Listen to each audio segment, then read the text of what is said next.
And everyone, welcome back to the channel. Well, we've just got back in from the match. Newcastle United 0, Crystal Palace 0. Very strange game. I mean, the atmosphere itself was very strange. When I was in the match itself, it's hard to describe. The atmosphere was a bit quiet than usual. It's normally bouncing in St James, but it felt a bit quiet today.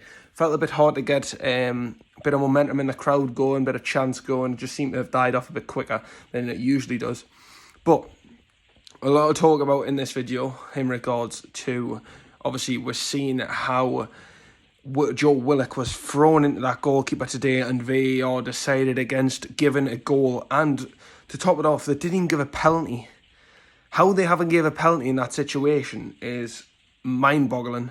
You can see the replay back of where Willock's thrown into the keeper by Mitchell, I believe he's called, the left-back. He's thrown into the keeper and the referees went to VAR and had a look at it and he's decided against it, which is, it's crazy to even think about it. The referee's been shown like a complete and utter wrong angle. He's only been shown one angle. They normally show a couple of angles to get the decision made, but one angle just isn't enough to do justification when it comes to this foul. For me, the goal should have stood. If the goal didn't stand, there should have been a penalty given. Sadly, there wasn't. But on reflection of the match, I thought it was a weird game.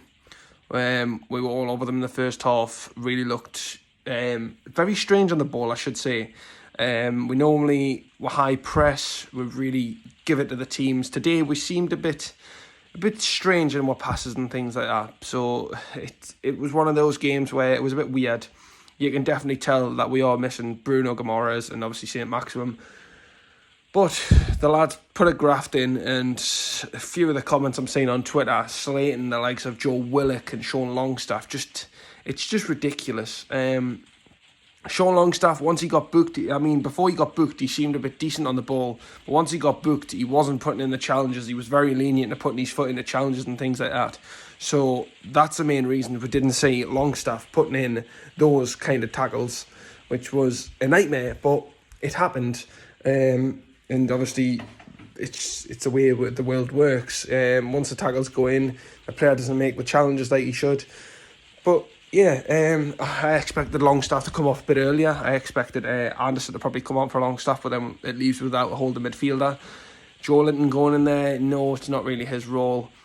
So it surprised us a bit. But then who'd you put in? You know, the bench is a bit bland, should we say, the bench. We haven't got that kind of depth from the bench at the moment. Hopefully January will be in a different situation, but injuries are ruining us at the minute. But first half we looked decent. Few stupid things that happened in the first half, but nothing too major to report. Other than the linesman, so there was a female linesman on my side of the pitch. She was very decisive. Well, not very decisive when it comes to fouls and things. She seemed to look towards the referee a lot, lacking a lot of confidence and not putting her flag up when needed, which was really frustrating at times because there was some really obvious fouls that were getting committed, even to the Palace players, and she still wasn't putting her flag up, which was just, to be quite honest, the full officiating during the full match was just shocking. VAR again, obviously, I think this is like the 5th match in a row now that Newcastle United's been done over by VAR. But I have looked back on Twitter and seen other matches have had the same issue the day. There should have been a couple of red cards, yellow cards and things in other matches, like the West Ham game. They had a goal disallowed, and to me it looks like it should have been a goal. But I didn't get enough time to look at the games that have happened today. I just came in, got changed and ready to go out tonight. But it's one of those things. VAR really needs a good overhaul, and they need to put some new officiating team in the back room for that, because it's just not working, and the sooner they realise this, the better. Sadly, VAR was meant to help with decision making and things. It just isn't. It really isn't. On the other note, Alexander Isak, whatever you want to call him. You know what I'm like with pronunciations. I'm terrible. For me, I thought he had a good game. I thought he should have scored today. If I'm honest, Isak, he should have scored a goal. He did try and chip the keeper, but it wasn't meant to be. But I would have liked to see him score today. I did back him for a hat-trick today. I did say 3-0 the day, but that was just me being confident. But I honestly thought his confidence would have flew into this game and he would have had a really good game. But that wasn't to be.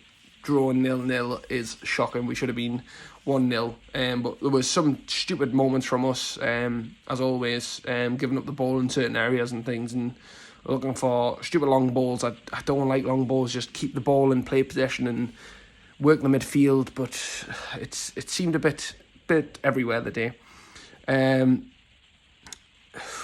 So obviously you've seen the changes we took when in the second half we took the wingers off, which was a shock, but it happened. The wingers came off. We brought in Elliot Anderson, who had a really good game.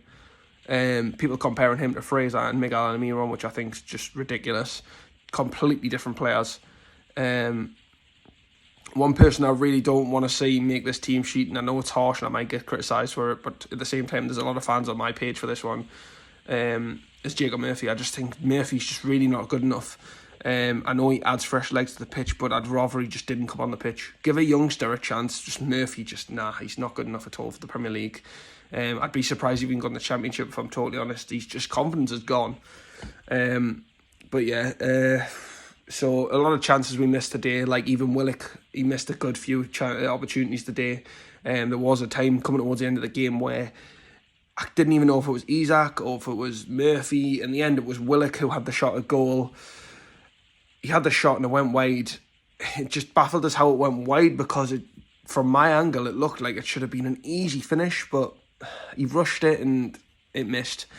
So it is what it is when it comes to that. But 0-0, I'm still shocked with VAR today. Very, very frustrating game. Let us know what you think about it in the comment section. Don't forget, if you're new to the channel, subscribe to the channel if you're new, and obviously leave a like on the video. We'll try and smash the likes again, obviously. As always, we'll go over 20 likes. If we can smash that again, it'll be much appreciated. Hopefully have a few things planned over the next few weeks for the channel, but we'll stagger them out and hopefully come in at a pace that people enjoy the videos. But yeah, thanks for watching. I'll see you later, and obviously let us know what you think in the comments of this match, and goodbye.